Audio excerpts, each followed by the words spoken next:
Welcome back to Classic Literature Free Audiobooks. Now, let the story continue with White Fang. Part 1, Chapter 3, The Hunger Cry. The day began auspiciously. They had lost no dogs during the night, and they swung out upon the trail and into the silence, the darkness, and the cold with spirits that were fairly light. Bill seemed to have forgotten his forebodings of the previous night, and even waxed facetious with the dogs when, at midday, they overturned the sled on a bad piece of trail. It was an awkward mix-up. The sled was upside down and jammed between a tree trunk and a huge rock, and they were forced to unharness the dogs in order to straighten out the tangle. The two men were bent over the sled and trying to right it when Henry observed one ear sidling away. "Here, you, one ear," he cried, straightening up and turning around on the dog. But one ear broke into a run across the snow, his traces trailing behind him.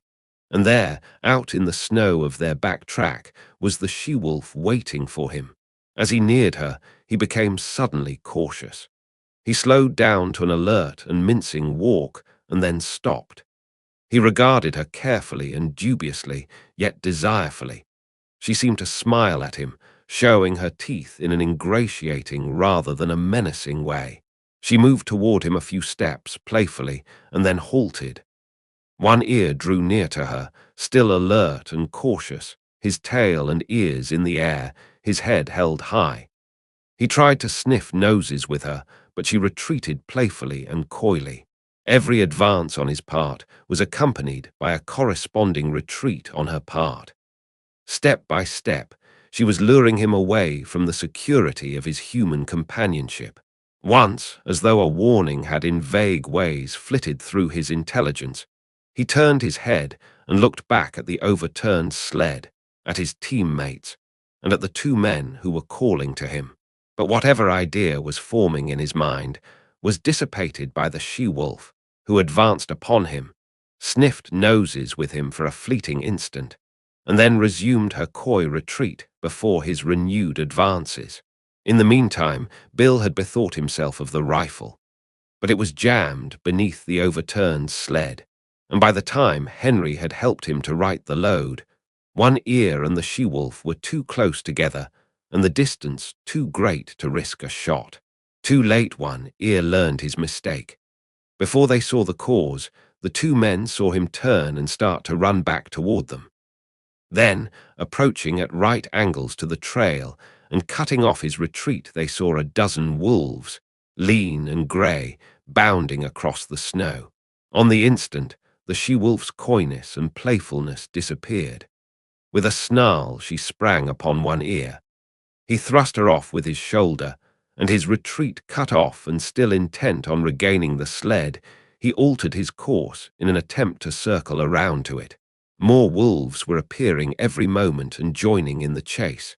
The she-wolf was one leap behind one ear and holding her own. "Where are you going?" Henry suddenly demanded, laying his hand on his partner's arm. Bill shook it off. "I won't stand it," he said. "They ain't a-goin' to get any more of our dogs if I can help it." Gun in hand, he plunged into the underbrush that lined the side of the trail. His intention was apparent enough. Taking the sled as the center of the circle that one ear was making, Bill planned to tap that circle at a point in advance of the pursuit. With his rifle, in the broad daylight, it might be possible for him to awe the wolves and save the dog. "Say, Bill," Henry called after him, "be careful, don't take no chances." Henry sat down on the sled and watched. There was nothing else for him to do. Bill had already gone from sight, but now and again, appearing and disappearing amongst the underbrush and the scattered clumps of spruce, could be seen one ear. Henry judged his case to be hopeless. The dog was thoroughly alive to its danger, but it was running on the outer circle while the wolf pack was running on the inner and shorter circle. It was vain to think of one ear so outdistancing his pursuers as to be able to cut across their circle in advance of them and to regain the sled. The different lines were rapidly approaching a point. Somewhere out there in the snow, screened from his sight by trees and thickets, Henry knew that the wolf pack, One Ear and Bill, were coming together. All too quickly, far more quickly than he had expected, it happened. He heard a shot, then two shots in rapid succession, and he knew that Bill's ammunition was gone. Then he heard a great outcry of snarls and yelps. He recognized One Ear's yell of pain and terror, and he heard a wolf cry that bespoke a stricken animal. And that was all. The snarls ceased. The yelping died away. Silence settled down again over the lonely land. He sat for a long while upon the sled. There was no need for him to go and see what had happened. He knew it as though it had taken place before his eyes. Once, he roused with a start and hastily got the axe out from underneath the lashings. But for some time longer he sat and brooded, the two remaining dogs crouching and trembling at his feet. At last he arose in a weary manner, as though all the resilience had gone out of his body, and proceeded to fasten the dogs to the sled. He passed a rope over his shoulder, a mantrace, and pulled with the dogs. He did not go far. At the first hint of darkness, he hastened to make a camp, and he saw to it that he had a generous supply of firewood. He fed the dogs, cooked and ate his supper, and made his bed close to the fire. But he was not destined to enjoy that bed. Before his eyes closed, the wolves had drawn too near for safety. It no longer required an effort of the vision to see them. They were all about him and the fire in a narrow circle, and he could see them plainly in the firelight, lying down, sitting up, crawling forward on their bellies, or slinking back and forth. They even slept. Here and there he could see one curled up in the snow like a dog, taking the sleep that was now Denny'd himself. He kept the fire brightly blazing, for he knew that it alone intervened between the flesh of his body and their hungry fangs. His two dogs stayed close by him, one on either side, leaning against him for protection, crying and whimpering, and at times snarling desperately when a wolf approached a little closer than usual. At such moments, when his dogs snarled, the whole circle would be agitated, the wolves coming to their feet and pressing tentatively forward, a chorus of snarls and eager yelps rising about him. Then the circle would lie down again, and here and there a wolf would resume its broken nap.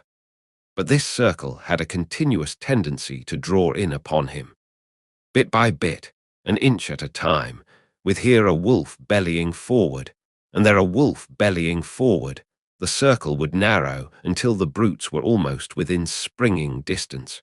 Then he would seize brands from the fire and hurl them into the pack. A hasty drawing back always resulted, accompanied by angry yelps and frightened snarls when a well-aimed brand struck and scorched a too daring animal.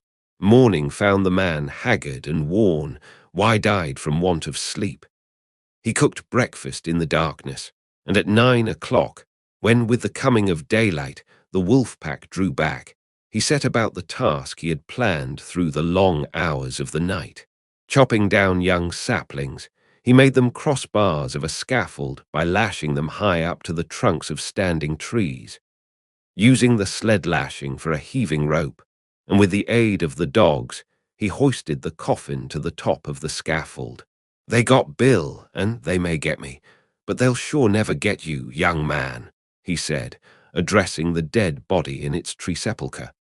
Then he took the trail, the lightened sled bounding along behind the willing dogs, for they, too, knew that safety lay open in the gaining of Fort McGurry. The wolves were now more open in their pursuit, trotting sedately behind and ranging along on either side, their red tongues lolling out, their lean sides showing the undulating ribs with every movement. They were very lean, mere skin bags stretched over bony frames, with strings for muscles, so lean that Henry found it in his mind to marvel that they still kept their feet and did not collapse forthright in the snow. He did not dare travel until dark. At midday, not only did the sun warm the southern horizon, but it even thrust its upper rim pale and golden above the skyline. He received it as a sign. The days were growing longer. The sun was returning. But scarcely had the cheer of its light departed than he went into camp. There were still several hours of grey daylight and sombre twilight, and he utilized them in chopping an enormous supply of firewood. With night came horror. Not only were the starving wolves growing bolder, but lack of sleep was telling upon Henry. He dozed despite himself, crouching by the fire, the blankets about his shoulders, the axe between his knees, and on either side, a dog pressing close against him. He awoke once and saw in front of him, not a dozen feet away, a big grey wolf, one of the largest of the pack. And even as he looked, the brute deliberately stretched himself after the manner of a lazy dog, yawning full in his face and looking upon him with a possessive eye, as if, in truth, he were merely a delayed meal that was soon to be eaten. This certitude was shown by the whole pack. Fully a score he could count, staring hungrily at him or calmly sleeping in the snow. They reminded him of children gathered about a spread table and awaiting permission to begin to eat, and he was the food they were to eat. He wondered how and when the meal would begin. As he piled wood on the fire, he discovered an appreciation of his own body which he had never felt before. He watched his moving muscles and was interested in the cunning mechanism of his fingers. By the light of the fire, he crooked his fingers slowly and repeatedly, now one at a time, now all together, spreading them wide or making quick gripping movements. He studied the nail formation and prodded the fingertips, now sharply and again softly, gauging the while the nerve sensations produced. It fascinated him, and he grew suddenly fond of this subtle flesh of his that worked so beautifully and smoothly and delicately. Then he would cast a glance of fear at the wolf circle drawn expectantly about him, and like a blow the realization would strike him that this wonderful body of his, this living flesh, was no more than so much meat, a quest of ravenous animals, to be torn and slashed by their hungry fangs, to be sustenance to them, as the moose and the rabbit had often been sustenance to him. He came out of a doze that was half nightmare to see the red-hued she-wolf before him. She was not more than half a dozen feet away, sitting in the snow and wistfully regarding him. The two dogs were whimpering and snarling at his feet, but she took no notice of them. She was looking at the man, and for some time he returned her look. There was nothing threatening about her. She looked at him merely with a great wistfulness, but he knew it to be the wistfulness of an equally great hunger. He was the food, and the sight of him excited in her the gustatory sensations. Her mouth opened, the saliva drooled forth, and she licked her chops with the pleasure of anticipation. A spasm of fear went through him.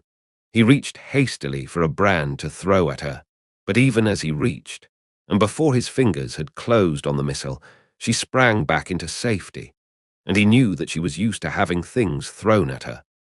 She had snarled as she sprang away, baring her white fangs to their roots, all her wistfulness vanishing, being replaced by a carnivorous malignity that made him shudder. He glanced at the hand that held the brand, noticing the cunning delicacy of the fingers that gripped it, how they adjusted themselves to all the inequalities of the surface, curling over and under, and about the rough wood, and one little finger, too close to the burning portion of the brand, sensitively and automatically writhing back from the hurtful heat to a cooler gripping place. And in the same instant, he seemed to see a vision of those same sensitive and delicate fingers being crushed and torn by the white teeth of the she-wolf. Never had he been so fond of this body of his as now when his tenure of it was so precarious. All night, with burning brands, he fought off the hungry pack. When he dozed despite himself, the whimpering and snarling of the dogs aroused him. Morning came, but for the first time the light of day failed to scatter the wolves. The man waited in vain for them to go. They remained in a circle about him and his fire, displaying an arrogance of possession that shook his courage born of the morning light. He made one desperate attempt to pull out on the trail, but the moment he left the protection of the fire, the boldest wolf leaped for him, but leaped short. He saved himself by springing back, the jaws snapping together a scant 6 inches from his thigh. The rest of the pack was now up and surging upon him, and a throwing of firebrands right and left was necessary to drive them back to a respectful distance. Even in the daylight, he did not dare leave the fire to chop fresh wood. 20 feet away towered a huge dead spruce. He spent half the day extending his campfire to the tree, at any moment, a half-dozen burning faggots ready at hand to fling at his enemies.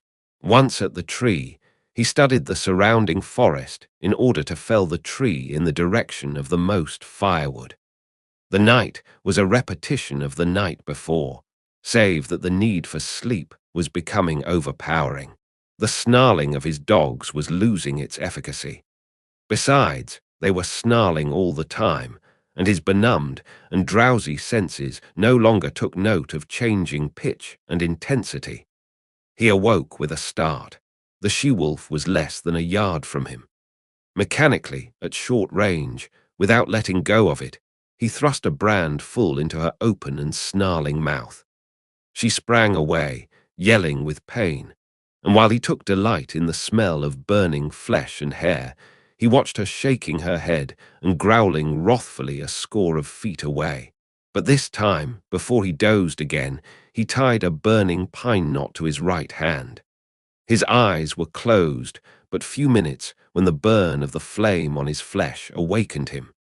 For several hours he adhered to this program. Every time he was thus awakened, he drove back the wolves with flying brands, replenished the fire, and rearranged the pine knot on his hand. All worked well, but there came a time when he fastened the pine knot insecurely. As his eyes closed, it fell away from his hand. He dreamed. It seemed to him that he was in Fort McGurry. It was warm and comfortable, and he was playing cribbage with the factor. Also, it seemed to him that the fort was besieged by wolves. They were howling at the very gates, and sometimes he and the factor paused from the game to listen and laugh at the futile efforts of the wolves to get in. And then, so strange was the dream, there was a crash. The door was burst open. He could see the wolves flooding into the big living room of the fort. They were leaping straight for him and the factor. With the bursting open of the door, the noise of their howling had increased tremendously. This howling now bothered him. His dream was merging into something else. He knew not what, but through it all, following him, persisted the howling. And then he awoke to find the howling real. There was a great snarling and yelping. The wolves were rushing him. They were all about him and upon him. The teeth of one had closed upon his arm. Instinctively he leaped into the fire, and as he leaped, he felt the sharp slash of teeth that tore through the flesh of his leg.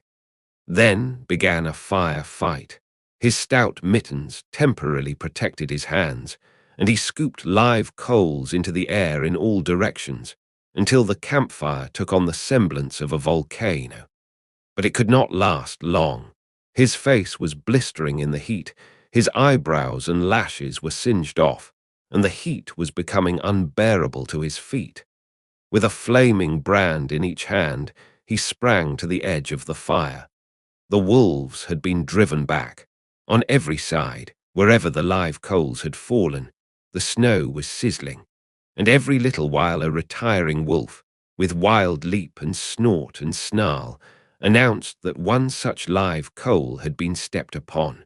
Flinging his brands at the nearest of his enemies, the man thrust his smouldering mittens into the snow and stamped about to cool his feet. His 2 dogs were missing, and he well knew that they had served as a course in the protracted meal which had begun days before with Fatty, the last course of which would likely be himself in the days to follow.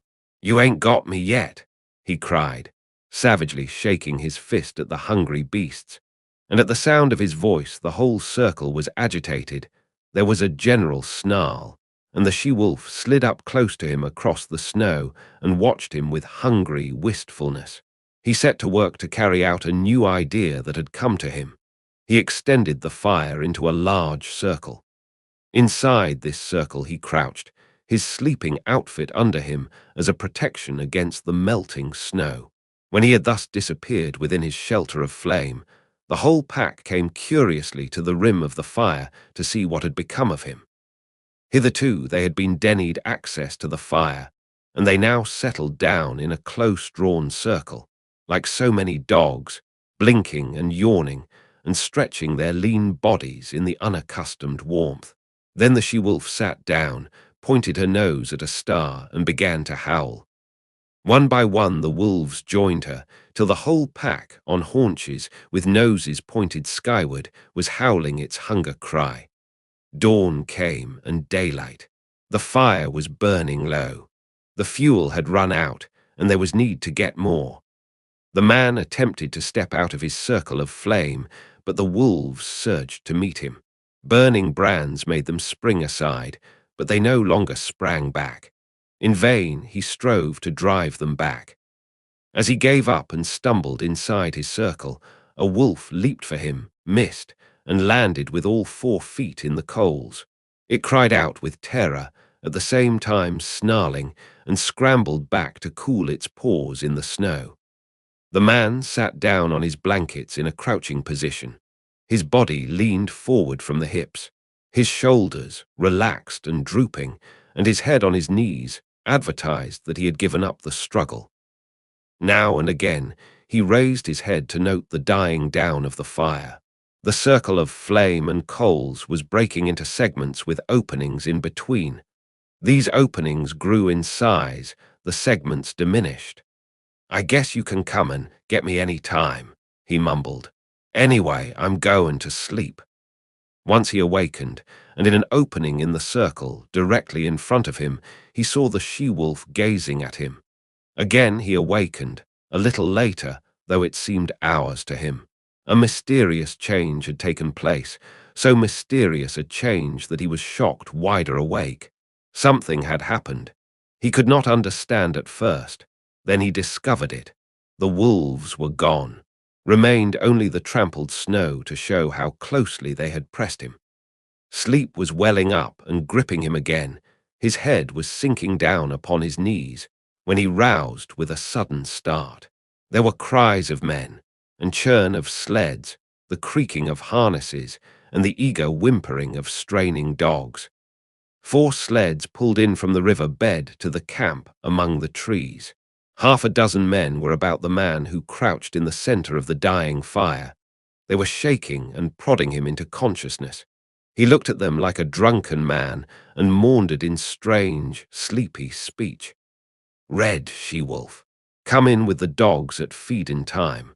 First she ate the dog food, then she ate the dogs, and after that she ate Bill. Where's Lord Alfred?" One of the men bellowed in his ear, shaking him roughly. He shook his head slowly.